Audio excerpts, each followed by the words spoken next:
Morning, Mike. Morning, Ricky.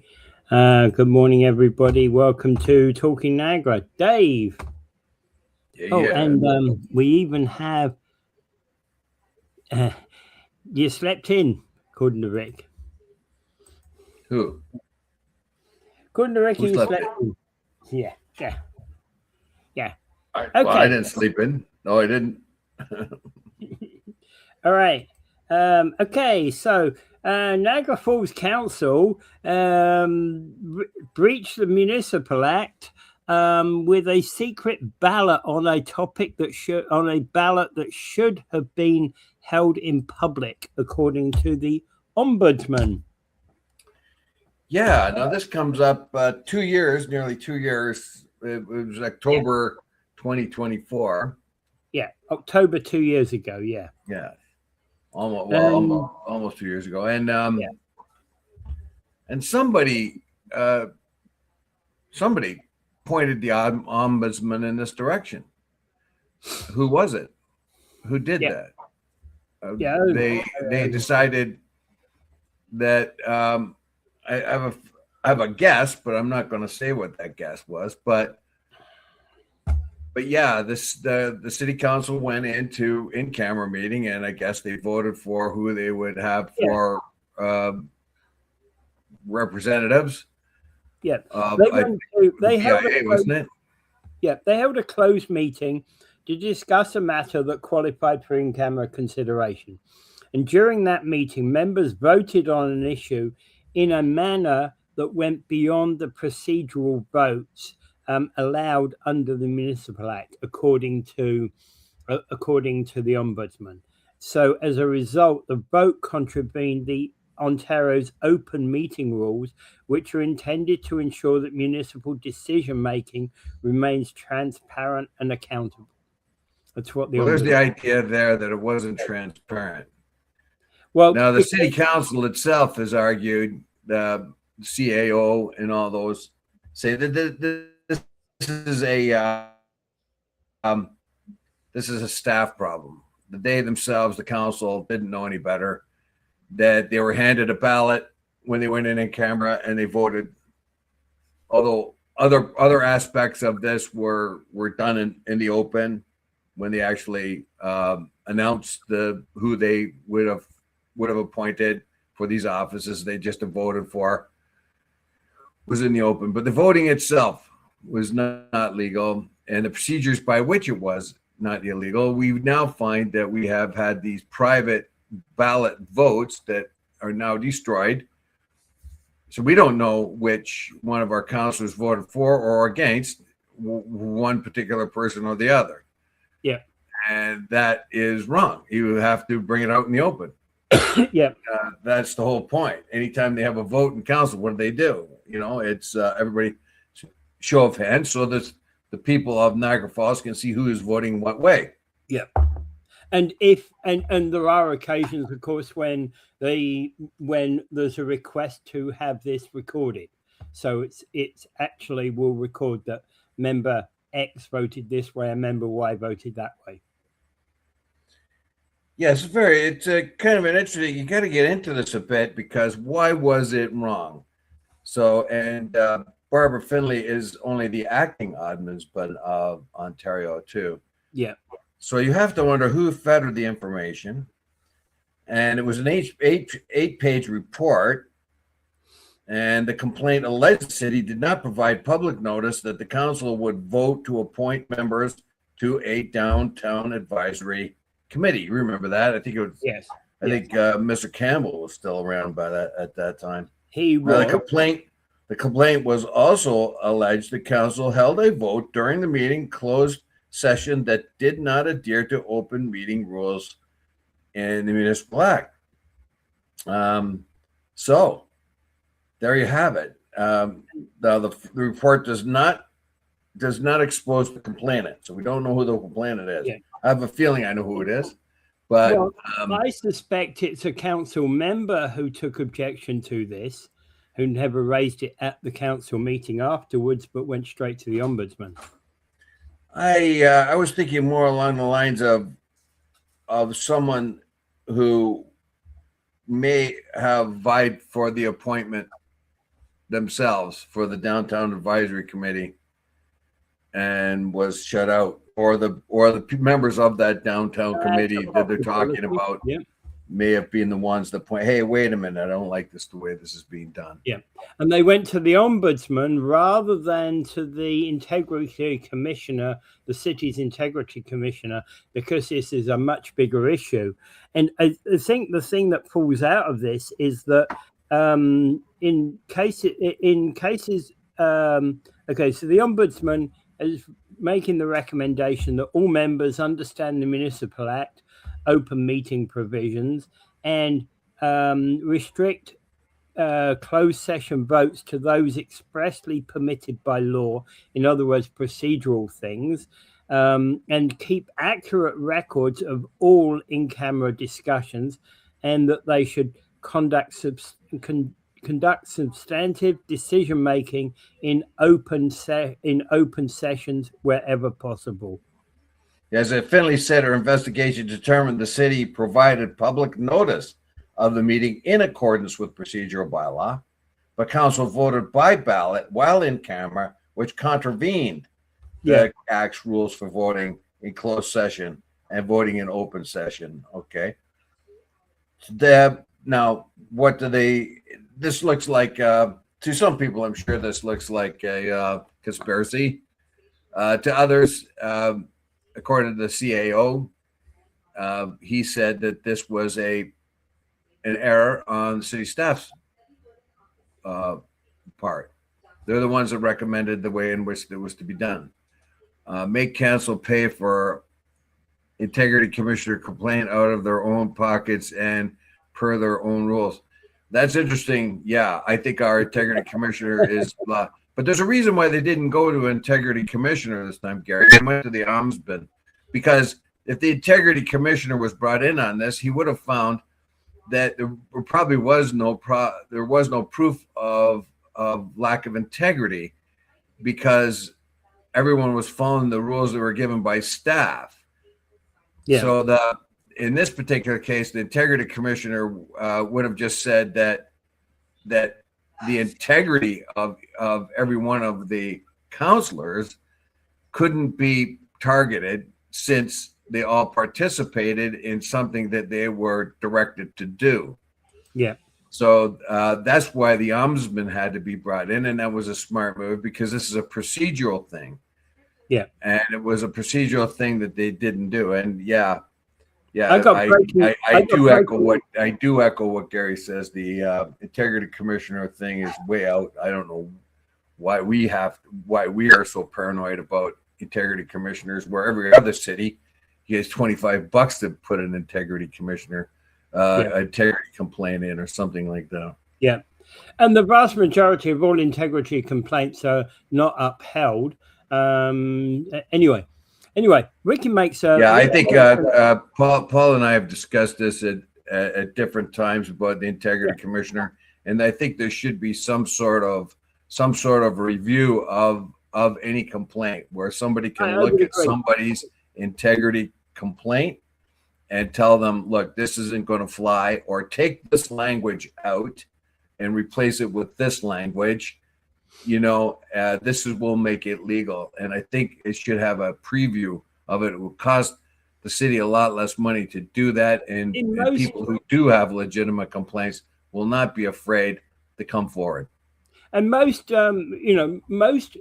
in most cities, integrity commission complaints are actually batted back procedurally because they don't fulfill these sort of requirements. And it's precisely what you're saying, that you bat it back because they don't fulfill those requirements. Okay, so, but I've got to give you breaking news from Mr. Pizzacala. All right, I can tell you who it was. It was either him or her that raised the complaint. That clears it up for us. Thank you very much. I'm glad there's no trans person involved here. It was either him or her, or him, her, or her, him, or whatever. At least we've now narrowed it down to, the options. Yeah. Let's not go further than that. And basically, Gary's basically saying, I would love to see Jody go to the ombudsman, but how about how he has been talked about. Yeah. Talk to her about. Yeah, I don't know. This may have been generated by Jody. Who knows? Like who knows who brought this out? Yeah, as you said, it could have been a counselor that was uncomfortable with what had happened there. You gotta wonder why the staff and the more experienced politicians there didn't catch it. Well, here's a situation, by the way, that members of the public can go to the ombudsman for procedural related issues. We, in fact, actually represented a client. We sent a report to the ombudsman about what had happened on our client's behalf in respect of actions taken by in this particular instance, Fort Erie. But the ombudsman basically looked at the issue and came back with a report, and actually they decided against our client, but that's the way it goes. Yeah, I mean, but anyway, that's neither here nor there with this particular case. Yeah. And the thing is, what you can report an ombudsman to the ombudsman isn't necessarily just what's in council. It can be that nasty letter you got from the council that mistook your priorities or what you were doing. Yeah. Right. Okay. So did they want to catch it? Who won the game? Dave, or maybe they're not that smart.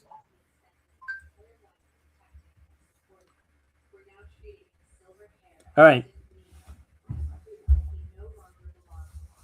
Well, I'm just trying to look up the last night, the St. Catharines Athletics Junior A's played, and I'm trying to figure out who won last night. It was a 2-1 series. I saw the third game on Saturday. It was 7-6, 102 shots. I'm telling you, the goaltending is amazing for lacrosse. There was 7-6, only 13 goals scored. The goalies were magnificent. Our team lost by 1 goal, but they had won by 1 goal the previous game. St. Catharines was up 2-1. So I'm just trying to find out who won that game. Report. Right. Go ahead, bring in the next one. Okay, so yeah. So yesterday, the Gordie Howe Bridge opened. Junior A's St. Catharines Athletics over in Orangeville Northman last night. Okay. Yeah. They had Gordie Howe's grandson go across the river. The first one. St. Catharines won game 4. Woo! They're 3-1. They're leading 3-1. All right. One more win and they're through. Team. What a team. They got such an excellent team, I'm telling you. So one more win and they're through? One more win and they're through. So the next game, I'll be there at the next game for sure. That means they go to if they win, they go to the finals. What a game. I've seen a couple of other games. Excellent lacrosse. Wow, you can't get it better when you watch pros. I watched the pros. I watched these guys. They're almost the same as the pros. That's how good they are. And they're junior A's. They're not even seniors. These ones, I presume, could be called up to the seniors. Yes, they can. They got a guy. St. Catharines has a lad by the name of Jameson Bucktooth. He's in Onondaga, from just south of in the Onondaga Reserve in New York State. He's come up here and he's played. He's plays for St. Catharines, and he's an amazing player. He also plays for the Colorado Mammoth in the pro leagues. So when the pros begin, he'll be leaving and going off to play with the Mammoth. Okay, that's the way it is here in Ontario. Yeah. Like you got a lot of your senior, junior players. So he still qualify as a junior A player because of his age, but he's also a professional lacrosse player. and you could tell. Yeah. Okay, so going back to the Gordie Howe Bridge, it's open at last, and basically Gordie Howe's grandson, also called Gordie Howe, actually was the first. Him and his family were the first to cross the Gordie Howe Bridge, and they did so in a red Dodge Charger. Right? Yes. And well, it's fitting. It is a North American built car. It's a Charger. And it had, in that particular car, elements of both Canadian and American workmanship and materials in it. Yep. So I think that's a kind of a fitting thing to do. Take a car, one of the big three cars over there, where Windsor and Detroit make so much of them. Yep. Also, it's very fitting, of course, that the ancestor of that lad from Saskatchewan, that big lad named Gordie Howe, elbows up Gordie Howe. He's given us the term we're using to fight the big orange balloon. And anyway, that's the elbows up. And in any case, the bridge is open. And unfortunately, they warned everybody, oh, if you're going to come over the bridge, be careful, it's going to be overcrowded. They expected swarms of people to hit it. That warning kept swarms of people away from it. That's the irony. And it was a very modest opening. There wasn't nearly as many people as they thought they had. Well, the big dummies told everybody, oh, it's going to be jammed. Just beware if you want to go across that bridge today, it's going to be jammed because this is opening. And that turned everybody away from it. And they went, but this is going to, the bottom line here is the Blue Water Bridge in Sarnia, Port Huron, is overwhelmed. It is a twin bridge. Part of it was built in 87 years ago, and the other part was built about 30 years ago. It's jammed. There is long lines on it. The Ambassador Bridge, the same thing, jammed and slow. And the Ambassador Bridge was really beating people bad with tolls. They dropped their tolls incredibly now that the Gordie Howe Bridge is open. Gordie Howe Bridge has a reasonable toll and huge facilities for commercial trucking. Yeah. So this will help. This will help a huge. This will open up 30%, 1/3 of all commerce coming back and forth across the United States comes across that St. Clair River there. Yeah. Either at Sarnia or the Ambassador Bridge, and now we got the Gordie Howe Bridge that'll open it up. So I expect in the outcome that this will add more jobs, and also a big hats off to all the iron workers and all the other trades that were on this job. Well done, lads. Wow, 4 or 5 years. Imagine connecting iron 4 or 5 years. That's a job and a half, man. Just also per the record, the first truck that crossed it was from On Freight Logistics of Windsor, carrying a load to Michigan. There we go. There you go, right off the bat. So we hope that this will improve the economic situation between Ontario and Michigan for sure. And I think this is a big thing. And as I say, I'll do it again. Big hats off to the guys that were connecting iron there. I've had my disputes with the iron workers. We being a millwright, we had some jurisdictional problems from time to time, but I gotta say there was no jurisdictional problem on this bridge because there was no machines that had to be fixed, aligned, or got. So my hats off to the brothers of those two particular ironworker unions on one side of the bridge and on the other, the Canadian union. And this is union work, guys. This was union work. These was union iron workers connecting this iron. That is a good thing. They got paid well. They got benefits. They got good benefits. My hat's off to the Canadian government for hiring union men. Yeah, well, what this will do too is this will open the union up for more membership too, because they need more guys. They need more guys. They'll open up their membership, right? And and there'll be more iron workers connecting iron that have good benefits and good wages. And I can't see anything better than that myself. I think that's the whole story of the Gordie Howe Bridge is going to be a real positive one, except for the pumpkins interference. Aside from that, and the delay on opening, they finished this bridge a year ahead of schedule, and then the delays on opening just was maddening, right? And that's bureaucracy for you, right? I'm not putting names in flames. I'm just saying it's bureaucracy, stupid bureaucracy for you, right? Anyway, another big shout out to the guys who were connecting the iron, both the American and the Canadian lads. Yeah. Okay. So moving on. Fort Erie, appropriate because hey, we went from the Gordie Howe Bridge now to one side of the Peace Bridge. Fort Erie registered candidates for the municipal elections.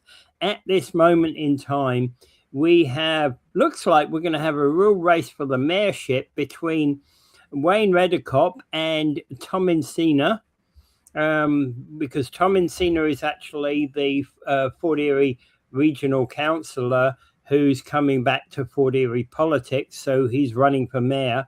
The other person running for mayor is Wan Lu, right? So that's first one. Ward 1 council is only got one person standing right now, which is George McDermott.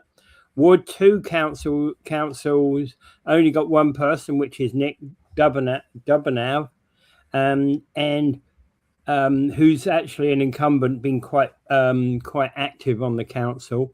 Ward 3 has Darren Flagg, only Darren Flagg standing. Ward 4 has Joan Christensen and Matt Paul standing. Oh, and also Daniel Turner. Didn't have them three on the page all at the same time because of the format of the way in which they do it in Fort Erie. Ward 5 has Thomas Metty and Tom Lewis and Scott Baumeister standing. And Ward 6 has Anne-Marie Noyes standing. In their school boards, they've got three people standing for the Niagara District School Board. And they've got one person currently standing for the Catholic School Board. And for the French School Board, they've got two candidates. But for the French Catholic School Board, none. There we go, Dave. Okay. Yeah. We have to give these... I've got no comment because I don't know them, so... Yeah, no. I think when we get the final ones, we will go through one at a time the week after the final ones have been, put up there. And I think at that stage we can accept comments about what about what people might know about candidates. Well, there is 3 lanes going to the USA and 1 coming into Canada. So Rick is commenting on the Gordie Howe Bridge. We don't need the U.S., right? Well, we need them. Of course we need them. They need us too, though, but we need them more than they need us. That's the real problem here. And Gary said, Davey, you see the videos I've sent you about what's going on with the Love Canal people having to move from their homes close by due to radiation. Yeah, that's, I don't know what to do about that. Like, where did that radiation come from? I mean, I didn't know that the kind of chemicals they dumped there had any kind of radiation though. Yeah. Anyway, maybe we'll talk about that tomorrow. If you can get us some info, get some more information. I'll dig up some more information. Please, I'd like. This is actually the Love Canal in Niagara Falls, New York. Or are we talking somewhere else? Yeah, Niagara Falls, New York. It's very controversial. They dumped a lot of chemicals in and around that area. Then later on, the people who were living in and around that area got sick, cancer, and you can name it. Of course, they shut the place down. They They said they fixed it and cleaned it, and then they started selling the houses in there really cheap again. Everybody was warned, you don't want to buy these houses. But they did because they were cheap and they took the chance. But it's an ongoing thing. And I would like to say just for this that we did too. We had a lot of chemical dumps on this side, as Gary and Mike Cushman will tell you. Gary, I Wilkins News there, he'll tell you. And we were as bad. We were just not as big. Yeah. You know what I mean? If we were 1/10 the size, we dump 1/10 the stuff, Yeah. No, I assumed it was Niagara Falls, New York, Gary. I just wanted to confirm that with Dave because obviously he's seen the videos, I haven't. Right. Well, yeah, but I've also we lived through it. I know you did. I was familiar with the name Love Canal, and I was just checking that we're talking about the same place that, the historical place, and we weren't talking about somewhere being called Love Canal here in Niagara Falls, Ontario. All right. Mike brings up the Manhattan Project. Yeah. Well, right here in the Norton, they made the boron for the nuclear bomb. Yeah.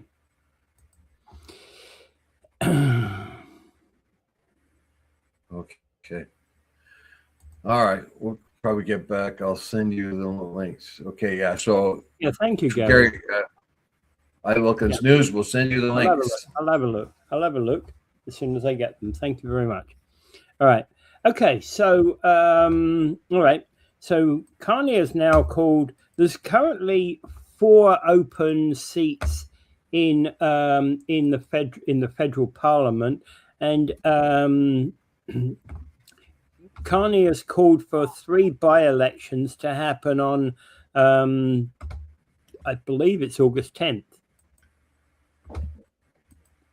No, sorry, August 31st. I missed that. August 31st. Yeah. And so these are in the riding of North Vancouver, Capilano, Ontario riding of Beaches, East York, and the Quebec riding of Chicoutimi-Le-Fjord. And these will replace former MP Jonathan Wilkinson, who is now Canada's ambassador to the European Union, as well as former Liberal MP Nathaniel Erskine-Smith and Conservative MP Richard Martel, who's been appointed to the Senate. So at the moment, the Liberals sit on 171 seats. They just need one of these seats to put them into a safe position. And currently, obviously, the incumbents in 2 of those seats were Liberals, one being one Conservative. One of the things that did not happen is that, there is a further seat that did not get put on the ballot, which is the Saint-Hyacinthe Bagot Acton in Quebec, which was the Bloc Québécois Simon-Pierre Savard Tremblay, who stepped down earlier this year to run in the provincial election. That one, basically, the earliest that can be called is August 31st. The last is December 19th. So that one's a little bit early. There's also the possibility that former Liberal cabinet minister Stephen Guilbeault is actually stepping down on August 28th. So there will be a late by-election as well within 6 months of that. Yeah, Stephen he's getting pushed out of cabinet because of his he's unwilling to he has a very strong environmental position. He was part of what I think agitated added fuel to Alberta separation with his demands for environmental compliance. And they've got about just nowhere to look but Alberta and Saskatchewan half the time. And so, you're making all this oil, so this is where we're going to cut back. I'm afraid that Garbeau was not able to compromise his opinion. No. So he's out. But just like all the other cabinet members that were in the cabinet, only a few of them survived. They got brushed out of there. They got swept out by Carney. He's going to go for more, I think, more practical people who want to, I mean, seriously, I'm like, a lot of his attitudes a lot of his positions are conservative ones that conservatives were writing on. And what that really did was draw everything right back into the center. He's a very practical guy. He is, he sees the conflicts of interest between environmentalists and economy. So he's got to figure out, how do I employ as many people as I can and still keep the air as clean as I can, and that's not or the environment otherwise. That's not an easy job. Well, at the end, obviously, not an easy compromise. Yeah, and obviously with Stephen Garbeau stepping down, that will mean the Liberals will lose one further seat again. But then up for grabs is one Liberal and one Bloc Québécois seat, with the Quebec Bloc MP Simon Pierre Savin Tremblay becoming leader of a Quebec provincial party. Yeah, we'll see. I think, like, in the long run, I think Carney would have been better off if they had a election. I'm glad they avoided the election. We don't have to pay, taxpayers don't have to pay for election. But seriously speaking, if it went to an election, if he kept his minority and it went to his elections, I think his majority would be much bigger than it is now. He's only got a couple of seats majority. He's only got a couple of seats buffer zone there.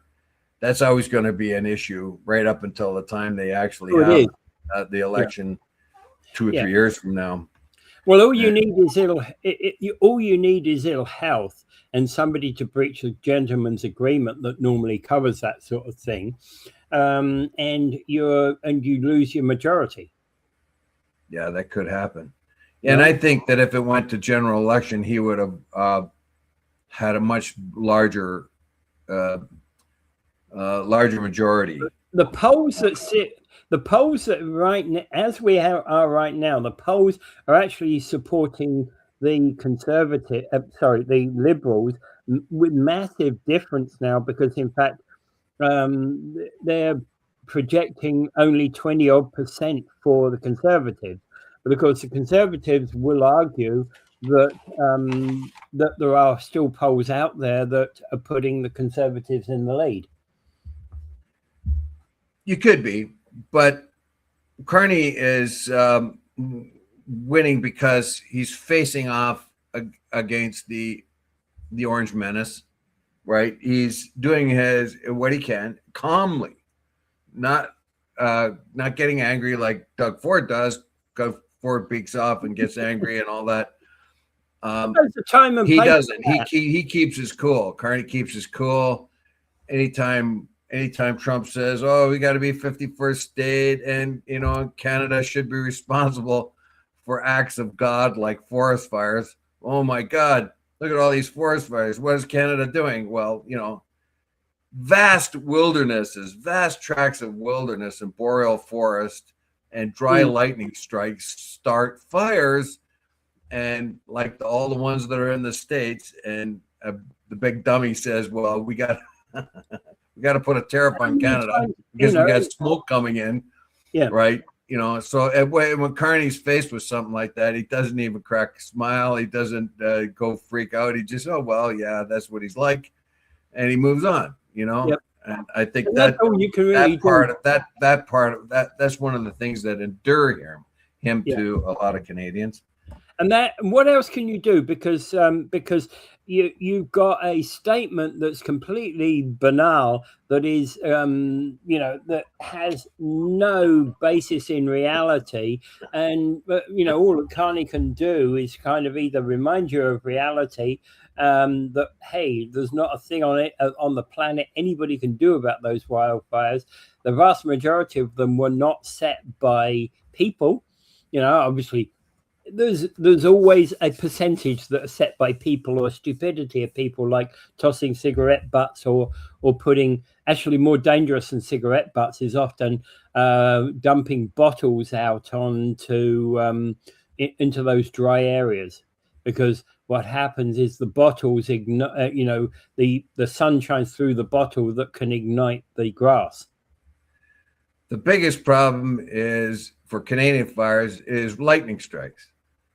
Lightning strikes cause the vast majority. So they're natural. Yes, and the boreal forest must burn. That is the nature of the boreal forest. If it doesn't burn, it doesn't regenerate itself. That's how it works. Precisely. Yeah. Right. And so when you got Trump on saying you got to rake the bottom of your forest, how are you going to go out into this massive wilderness, right, where there's no roads, no rail, no nothing? You can only fly over it. And how are you going to go out there and rake the forest floor? Yeah. And in reality, here's the thing. So he's complaining because we had that couple of days where there was that orange hue in the sky, and that proceeded south of here and went straight towards Washington.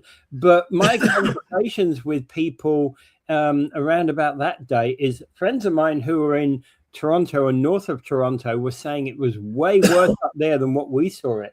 What we saw was mild for that orange hue in the sky, right? It was very mild compared to what it was way north of Toronto. Well, that would tell you what big wimps they are down in Washington. They're complaining about the smoke in the air hundreds of miles from where it's bad. That's how weak and wimpy they are down there. Yeah. Anyway, and the orange guy should be happy that the sky is orange. Okay, so it's a reflection of me.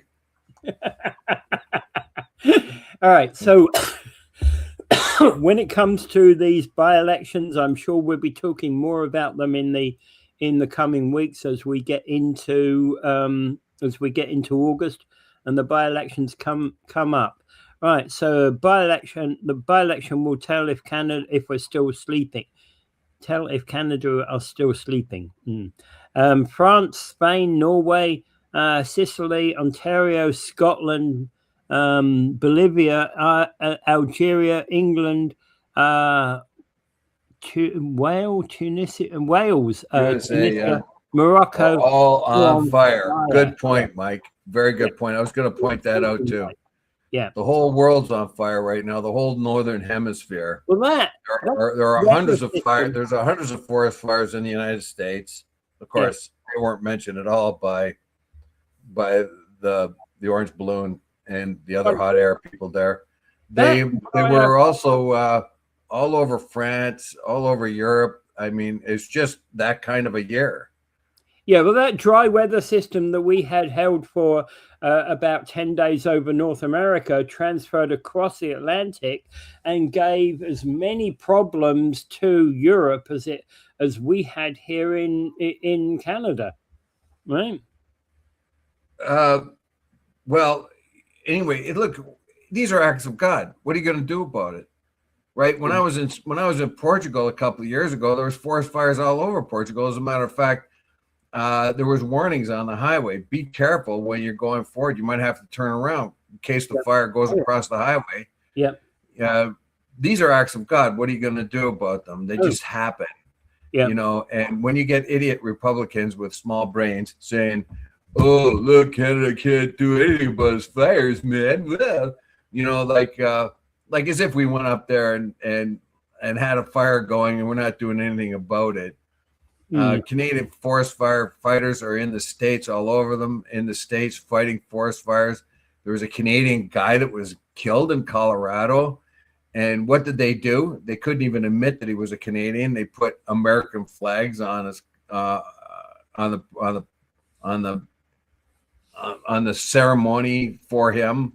They didn't once mention that he was Canadian because the orange dude would flip out. And that's the way it is down there. The orange dude is a Hitlerian type figure, and everybody's afraid of him. They can't even mention that the firefighter that died was a Canadian. Can you believe it? Like they got to put they got to put American flags up. Yeah. He just started the fires. Yeah. But it's not climate climate. I think he sent Netanyahu. I think he sent Netanyahu up here to drop the bomb and start it. Well, if he'd have sent Netanyahu, they would have almost certainly flown across Scandinavia and got put down.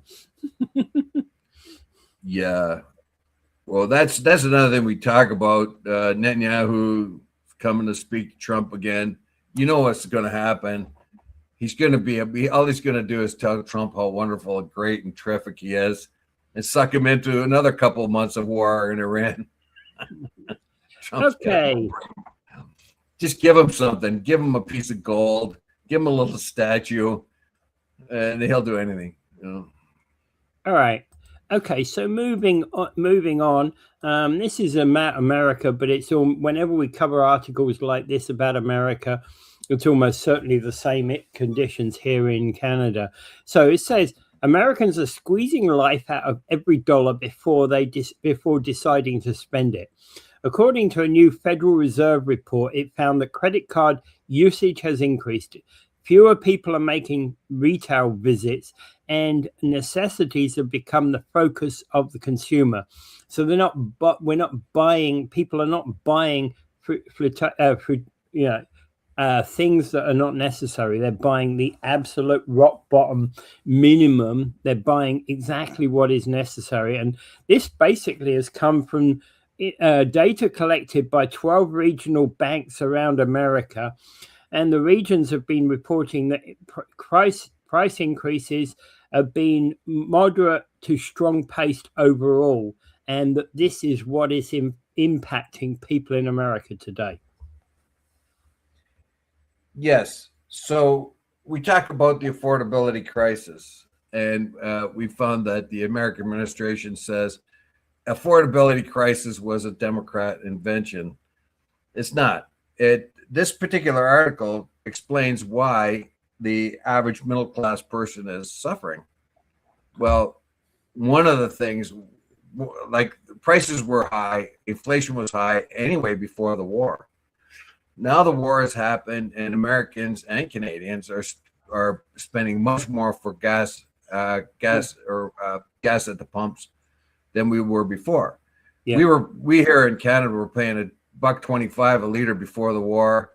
I think you'd be lucky to get it for $1.60 right about now. Yeah, actually, it goes up and down. Last night on Lake Street in St. Catharines, it was 169.6. In the morning, it was 173.9, and the day before, it was 179.9. My point here is it was a 125 before the war, and we used to put 50 cents. We used to complain how bad it was at 125, right? Now we've killed for 125. So it depends on what stage the war is at, how many bombs they're throwing at one another, whether you're going to be paying 30 cents more per liter or 70 cents more or 50 cents more per liter, depending on how many bombs they're throwing at one another. This is the mightiest army military that has ever existed on Earth, and the Iran is a third-rate power that has stifled the mighty American army and military. The mighty American military cannot open the streets of Hormuz. A predictable result of this war was that the Iranians would close the streets of Hormuz. Yes, absolutely. And it was predictable, and the big orange balloon went ahead with it anyway because Netanyahu told him it would be just an easy walk in the park. He believed him hook, line, and sinker, and now they're stuck. The war that was supposed to last 4 to 6 weeks is now well past the 5-month mark, and no end in sight. And of course, the other thing is about this is it's pissing off Americans, because they're losing money on this. The gas prices, etc., are killing them. But it's also hitting the Republicans, because now there's many Republicans who are saying, this is gone on too long. Well, the affordability thing is like this. The confusion here, and this article points it out pretty good. It says, well, the argument is, look at the GDP. The GDP is doing very fine in the United States. The economy looks very good. But there is this thing called the K-shaped economy, where the people who have wealth get wealthier and the people that don't get poorer. And it's a shape of a K. So if you are in the upper part of the income levels, you're going to get wealthier as is. Like the old idea, rich makes rich makes richer. And the poor and the ordinary or everyday American is going down. Yeah. Like that. So the affordability crisis is the biggest thing. When they look at the United States economy, says it's doing well. That's because the wealthy Americans are still spending a whole lot. They're spending an incredible amount of money because they have a whole lot of wealth. It's the average plumber, the average carpenter, the average iron worker, the average janitor. He ain't got as much anymore. His wages aren't keeping up. And I've noticed it myself. I've got a pretty comfortable living, but I've noticed my standard of living has gone down because everything has gone up faster than my pensions or everything have gone up. You know, I noticed that food supplies or anything else I want to buy is a bit more of a pinch than it was before. Yeah. Yeah. Okay. So the other thing is, of course, increased credit card usage amongst Americans. It would be the same here in Canada. Stronger demand for necessities, right? So we're not buying frivolously. We're buying the absolute essentials. Fewer retail visits, so people are not going out to the shops. And this is not just, they've moved over to buying off Amazon or buying electronically. No, they are not shopping, right? And as you said, the signs of the K-shaped economy. One of the big things is increased credit card use. Yeah. And when the war goes away and the price of fuel comes down a little bit more, comes down to where it should be, the people are now stuck with this credit card debt. So now they're straddled with that. Now it's kind of interesting, though. The credit card debt came down slightly when people's tax returns came in. So the tax returns that the government has promised, you'll get more of you'll pay less in taxes, and the tax returns come. And what they're doing with it is they're paying down the debt they've incurred. So the tax relief that they've given the people actually is not working, and not for the average person anyway, because their tax that they get back is applied to the debt they've incurred. So tariffs have added to the debt of the U.S. because, of course, the U.S. citizens pay for that tariff. So the tariffs are not popular because small businesses are affected by it. It is small businesses that took Trump to court, to the Supreme Court, and the Supreme Court agreed with the small businesses. And that first type of tariff that he charged everybody had to be returned to people in the United States, because that's where the tariff is charged, against the people of the United States. Yeah. You know, it's just one more tax. You take the tax away and say, hey, you're going to get a tax benefit. I'm reducing your income tax, but I'm increasing the tax on things you buy. What's the difference? Yeah.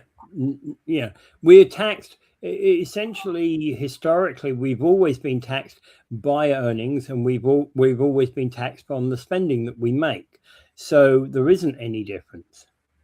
Yeah, and the government freaks out if you put the tax on the. So when you buy something, you see how much how much you paid and how much tax you paid. When Amazon put, but this is what you paid, this is what tax you paid, this is what tariff you paid, you saw what happened to the big orange balloon. He freaked out. I think that was actually very, very well done by Amazon. I think that was highly appropriate, and it's a pity. It's a pity that it was taken that way. I think it was the right The move. the orange gas bag, call it a political attack. Yeah, it was Imagine not. putting It was not. listing the price you paid. This is what you paid, right? Like we have, like Doug Ford put it on the gas on the gas pumps. This is how much you pay in federal. This is how much you pay on provincial tax for every liter of gas, right? And when you get your receipt for anything, you've got your taxes on it, right? But you're not allowed to do that with the tariff. Yeah. Okay. So but the big thing is the K-shaped economy, and that's what that's the biggest problem here. The wealthy are still spending, and they have a lot of money. The top 20% of earners in the United States, I think that the top 10% spend 50% of everything that's spent in the United States. I put those stats out here before, and I can't remember exactly what. I think it's the top 10 or 20% spend most of all the money in the United States. So those are the wealthy people. They're the ones on very you have a lot of money, scads of money. But the poor people, the middle class people, the last 50%, 60 or the lowest 60% don't have anywhere near that kind of spending power. Let's see if I can find it out on AI. Yeah. Well, the other thing about how much does 10% of the highest earners in the United States spend in as consumers in U.S.? One of the things to note on this is that credit card debt is currently at 1.25 trillion in the United States. This has fallen from January to April from 1.28 trillion to 1.25 trillion. Right?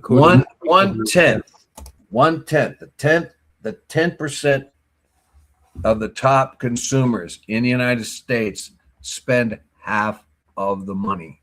Yeah, there you go. So when you're looking at your GDP and you've got 10% of your people spending freely, it looks as if the economy is really good for everyone.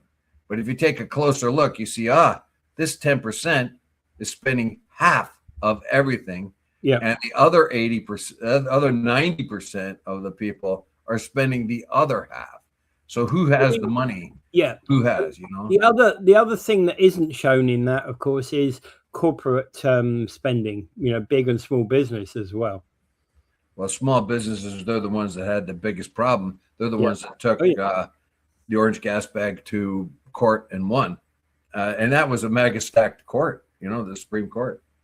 And as I said to you before, don't count on that MAGA loaded Supreme Court supporting Donald Trump 100%, because that isn't going to be the case. They're going to take traditional legal rules and apply them.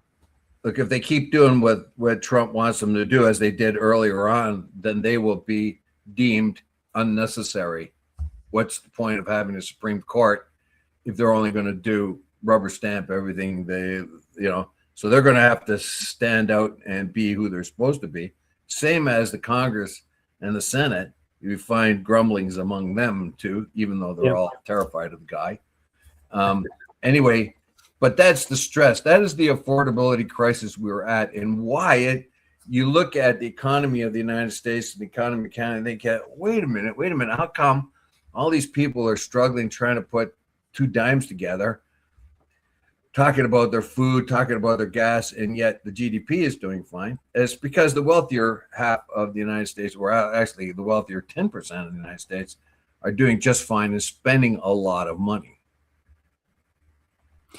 Right. Ricky's basically saying at least they have a middle class. Canada did not have one.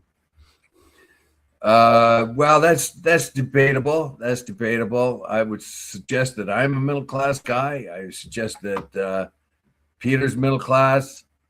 I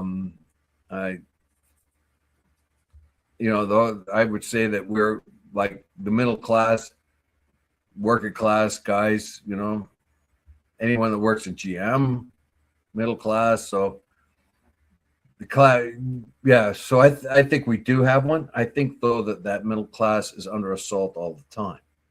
Yeah, I think even an American middle class is under assault all the time. Well, that's the whole point of this article. It's an American article. Yeah. All right. So, well, Dave, go for the environment. If you poor, you don't drive. If you're rich, does it matter? Yeah. Well, Dave. Yeah. Right. If you're poor, you don't drive. If you're rich, you do. Yeah. Yeah. What about the 3,000 rich people in Canada? I'm sure they're the problem in the United States with the affordability crisis right now is like Thomas Massey says, and other senators and congressmen have said before, that policy is driven by the wealthy. The wealthy interests of the United States are the ones that introduce the policy. And they're the ones that are buying the politicians, and they're the ones that are shoving the policy down their throat. This is what you're going to do because this will make me richer and more powerful. And that's what you got to do. And if you want to get elected, we can support you in your election, but you better do what we tell you. Very similar to APEC, but in this case, economically. And that's the real problem. And I'm sure that's the same thing is happening in Canada. The policy is driven by the wealthy, and when the policy is driven by the wealthy, it is for the wealthy. Mm-hmm. Yep. And there was some people that call it trickle-down economics. Well, I'm not even sure it's trickle-down economics.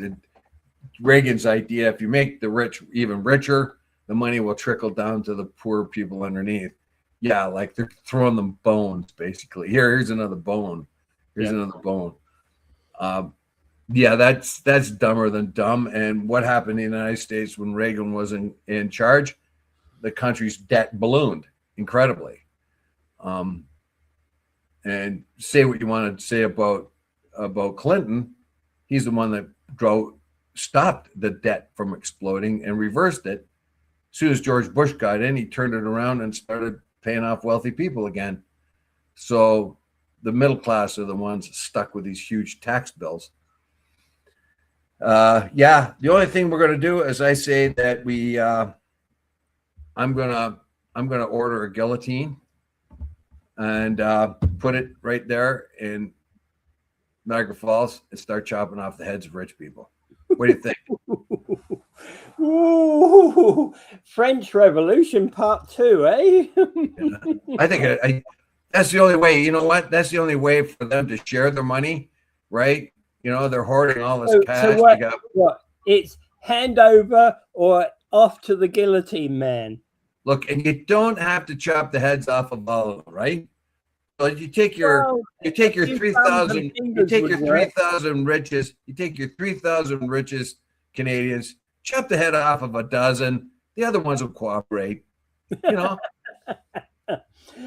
So this is the French Revolution all over again, eh?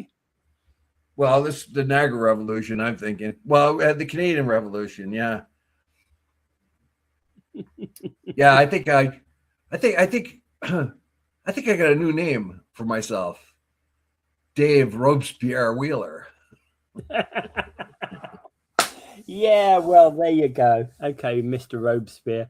Look, all you got to do, like I say, chop a dozen heads off, put them on pikes around the different parts of the country, and the other rich people will cooperate. We're all going to get big Christmas bonuses, see. Let me change the name for you, Dave. It's Dave Robespierre Dracula Wheeler, isn't it? Or Dracula. Well, I don't. Yeah. But that's all you got to do. A few examples, a dozen examples. Like Rick said, there's 3,000 really wealthy people in Canada. Chop a dozen of their heads off, put them on pikes. Maybe 13. One for each province and one for each territory, right? That's it. Done. Right? Next thing you know, here, have some money. We got way more than we need. but keep my head on mine. Okay. Okay. Okay. All right. Anyway, I think that's enough for these assault and insults against rich people. We love them, we need them, and whatever. And hey, those damn unions keep rising again. I don't know. Time for us to go. yeah, okay, that's a good point to end with. Another big shout out to the guys that connected that iron on that bridge. Well done, lads. Well done. On both sides of the river, there was American and all the other trades as well. There was all kinds of different trades out there. There were labor gangs were out there. There were the electricians. There was everybody out there. So well done, lads. The welders, all of that. And and yeah, Rick says, yeah, Dave, get rid of the rich and we'll be happy and we'll own nothing and be really happy. I'm just not getting rid of the rich. I'm just getting more of their money out of them. And I'm only saying get rid of a dozen of them. We can keep the other ones because if we do, they'll be giving us back some of all that money they've been hoarding. Anyway, share. That's all I'm saying is share. And just chopping off a dozen heads is good incentive. So welcome the Roundheads, eh? Back for the second approach. Roundheads and Robespierre, you're welcome back again, eh? Well, you're mixing up two revolutions here. You're mixing up the English Revolution and the French Revolution. They were 130 years apart. Anyway, I will bring up Gaza as I do every day. Gaza is a nightmare. It continues to be a nightmare. They dropped a bomb on another place. They double tapped. If you saw it, there's a tent kind of, and it's blown up, and it was a double tap. So as soon as somebody got hit, and people go to help whoever the survivors, then they hit it again to kill whoever comes to help them. That is greasy. That is you talk about being a terrorist. That's being a terrorist. Yeah. If we bomb somebody's family, and there's children and women there that need to be rescued, and you go there to rescue them, we're going to kill you too. Yeah. Enough said on that. Without further ado, I bid you adieu. Except that Netanyahu will give Trump a hunk of gold or something. He'll do anything he says. All right. Without further ado, I bid you adieu.